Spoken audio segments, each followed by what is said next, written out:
LaMelo, Brandon Miller, Con Knipple. I'd take the Spurs, guys. Yeah, that's fair. That is fair. Separate of the Spurs guys, it's a short list. It's a short list. Who will be a better player else in year after year 3, Dylan Harper or Con Knipple? I am all in on Dylan Harper, so I will say Dylan Harper, but I think Con Knipple is going to be really good too. I don't know, man. Con Knipple has a chance to be. I think Con's great. Klay Thompson-esque, plus he's Klay was a pretty damn good defense player before the injuries, but Knipple is not just a shooter. He does a lot other than shooting the ball. He's pretty damn good. Con's awesome, but I'm taking 6'6" point guard who's built like a tank, and it's awesome. But again, they're both, I think, going to be fantastic players. So let me ask you this: who's third on the Rookie of the Year ballot? I have VJ. VJ. Is right? it? I think so. That would be my guess. I haven't studied it. The questions are you going? Who you putting first? Who you putting second? And then whatever. I think VJ is a pretty. I mean, I'll double check the stats in case I'm obviously forgetting somebody, but I think VJ is a pretty clear third behind Con and Cooper and whatever order you want to have, man. Obviously, pretty soon there's going to be a straw poll. Oh, that's correct. Would you consider adding Rookie of the Year to the straw poll? Perhaps that will be part of it. We'll see. Oh, wow, that'd be great. There's going to be a straw poll coming up, the little MVP race, like the West standings. Well, I was trying to talk tightening. about the Rookie of the Year race. You just blasted over me. Oh, sorry. I'll just point out OKC. He just keeps taking the wheel and yanking it to the left. There's minutes police in OKC. They're concerned that Wemby hasn't played that many minutes this year. Anyways, let's get back to Rookie of the Year.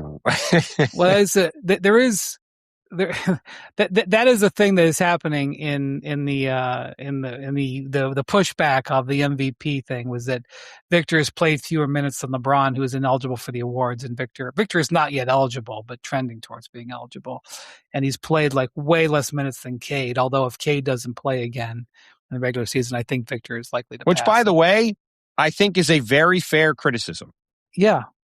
Well, Victor is in this lane where he's played a bunch of games where he played over 20 minutes, which is the threshold. Barely. But played 24, 25. As McMahon has pointed out, and some 20s.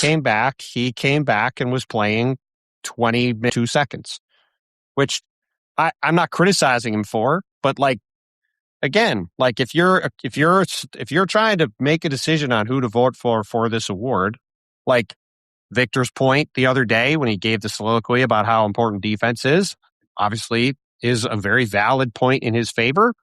And the fact that he has not played nearly as many minutes as some of these other guys, I think is also a valid point against his candidacy. Absolutely. And look, this is what I say about all awards. I understand that the games in March and April feel more important, but when you are evaluating the award, you should take into account the entire season. You know what also is an indication of value? The scoreboard when you're on the floor. It's a good indication of value.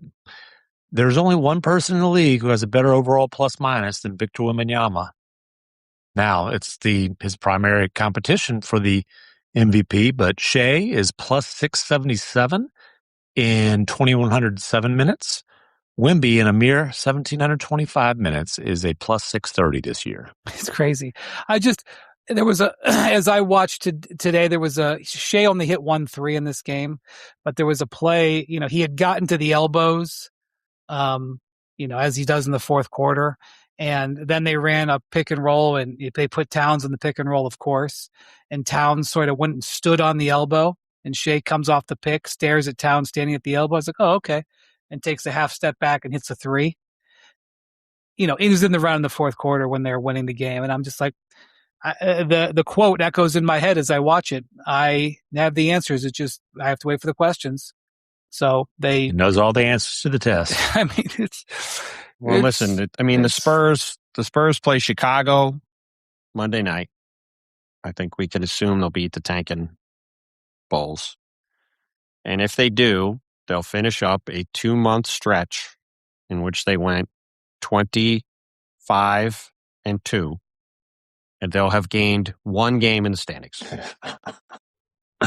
Yeah. They've lost Against a game with Wemby on the floor since the start of February. Right. Well, the other side of that is, the Thunder have gone 20-2, and they've gained a game. They've only gained 1 game. They'll go in 25-2, and that's what the Thunder dealing with a lot of injuries. And we'll see where the straw poll is at when it comes out. But I suspect that it'll be a somewhat similar order to the last time. And if Shea does win it, it's going to be because they held off the Spurs. Because if the Spurs had gotten ahead of the Thunder, I like I said at the time, I think Victor would be in pretty decent shape.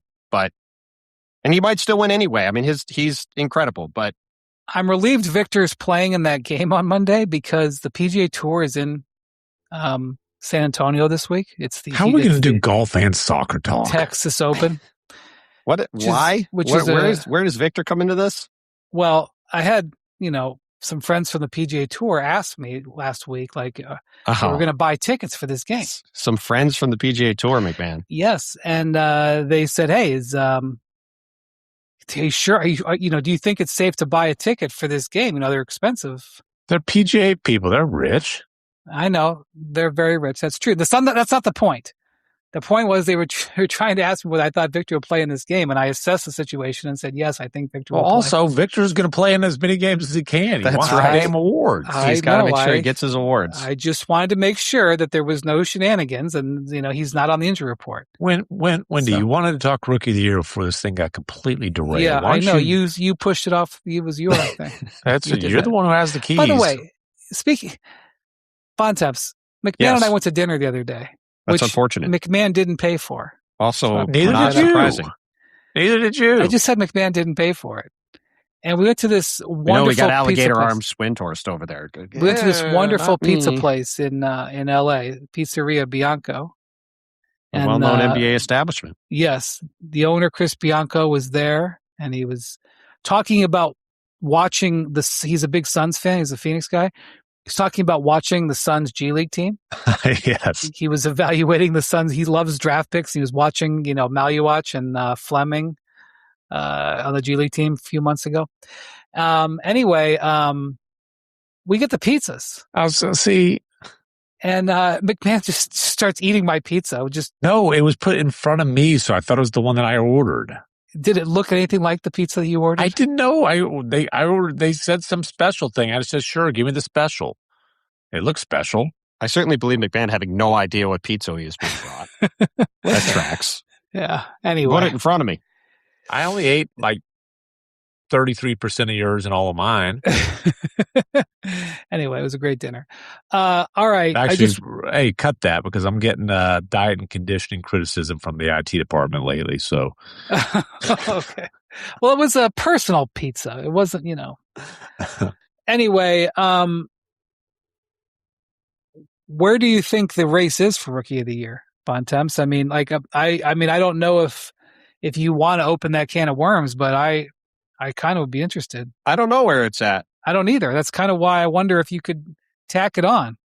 Last I checked, let me get the fresh odds here. Jackson has it. I think Khan is in first place, but the Hornets had an incredible run, and Khan had a lot of. Khan is minus 250, and Cooper is plus 190. Yeah, I think it's close enough to where we'll see what happens over the final couple weeks of the season. I mean, Cooper has a couple of huge games that could spin things back in the other direction. Look, if Khan had 35 in one of these 2 games this weekend, or both, and the Hornets had got a win or 2, that was a huge opportunity for him to push it back the other way. He did not. He did not play well in either game. I think it's close enough that a couple of performances either way down the stretch could be enough to win it. Because I would say that generally in this situation, Cooper Flagg would win Rookie of the Year.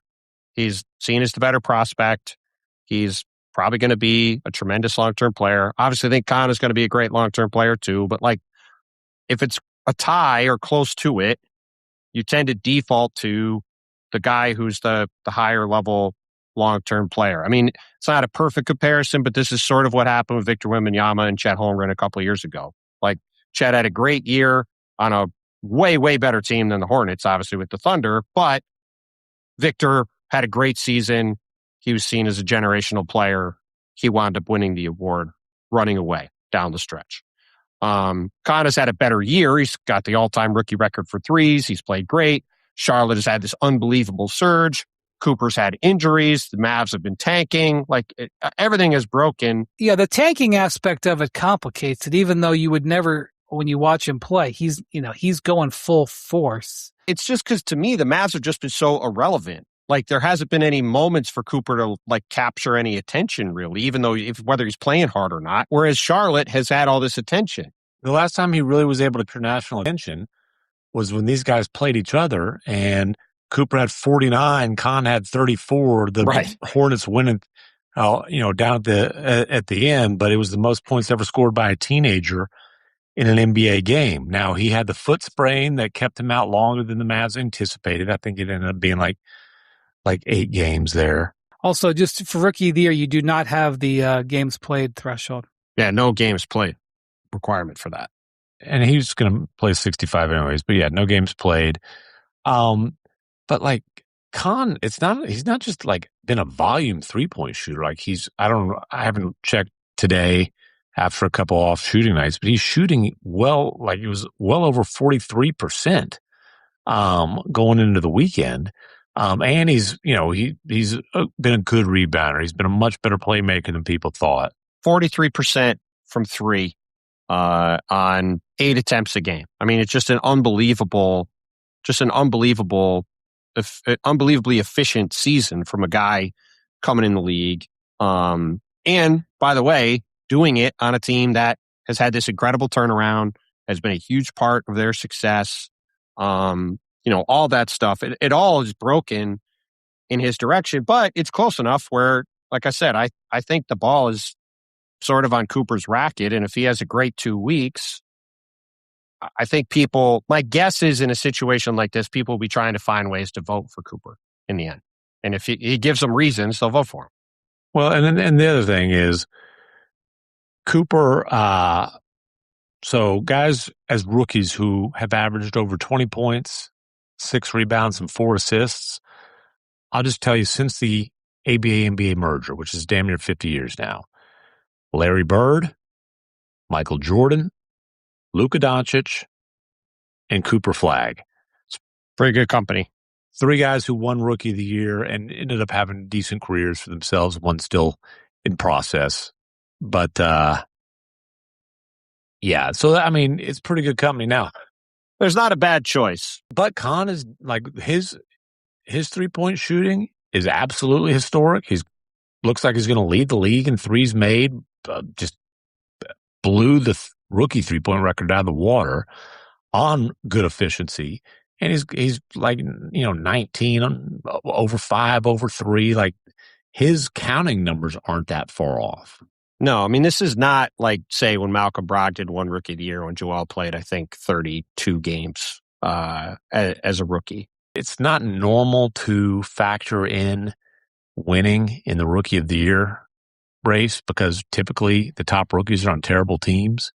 You mentioned Chet was an exception, but I'm sorry, Wemby is just a different level than Chet. No, for sure. Yeah. Whatever. No, Chet's that was really the right good. vote. Wemby's on a completely different level. So it's interesting to how much do you weigh winning and impact on winning a lot this year period. I went back and because it does. You guys know I keep thinking about LeBron's rookie year when it comes to Cooper. LeBron's rookie year, there was Carmelo and LeBron, and the case for Carmelo. The case for Carmelo was that he was leading the Nuggets to the playoffs, and the Cavs missed the playoffs only by a single game that year, even though they were 12 or 13 games under 500. It was back in the there's a couple of years in there where the Eastern Conference had literally had teams 10 games under 5. They only missed the playoffs by 1, but I couldn't remember how bad the losing streak was, but I went back and looked. They actually had a stretch right now, right at this time of the season, like late March, early April, where they lost 11 of 12. And even though LeBron was putting up numbers, the Nuggets were in the process of like finalizing their playoff position.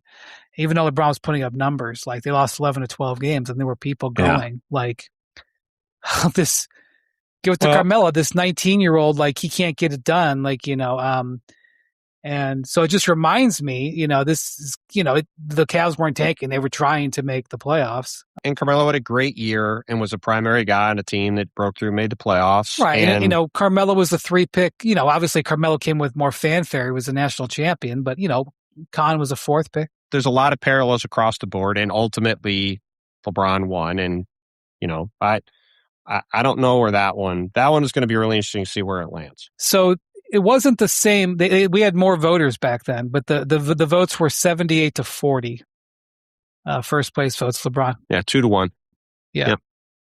So, and listen, if there was a redraft, Cooper would go number 1 every single time. Like that's not the debate's not who would you. That's true. And you know what, LeBron? I bet he had to. He would have had to, right? 100%. Yeah. I mean, LeBron would go number 1. I don't know. There were some people who were ever. pretty dogmatic in the national media back then who were like, "Nope, I'm voting for Carmelo." So LeBron would have gone number 1. Cooper would have gone number 1. And by the way, to go back to an argument from earlier this year, Cooper would go number 1 in this draft too. Cooper would have gone number 1 in every single draft, probably over the last decade, with one exception. You ain't going number 1 over Wemby. That's right. And you know what? Maybe Zion. Real talk, that could be like. I think you'd go ahead of Zion too. That could be the sort of the defining thing. If anybody's fighting over, Khan and Cooper, you just say, but here's the thing. It's not the who's going to have the best career award. I understand. It's rookie of the year. Certainly, but my point is the performance in the rookie year. A tiebreaker could end up being who do you think is going to be the better long-term player? That's what the case was for LeBron versus Melo. It's as competitive a race as we've seen in a very long time for the award. It's also the only reason to bother watching the Mavericks for the rest of the season. That is true. Which I'm not doing that much of, just to be clear. At least not in person. Yeah, you're up at Oklahoma City. I'm going to see him when Luka comes through Easter weekend. Do I want to give myself the a headache? return of Luka for Easter? Is that symbolic? Well, speaking of Luka, finally happened, McMahon. Oh gosh,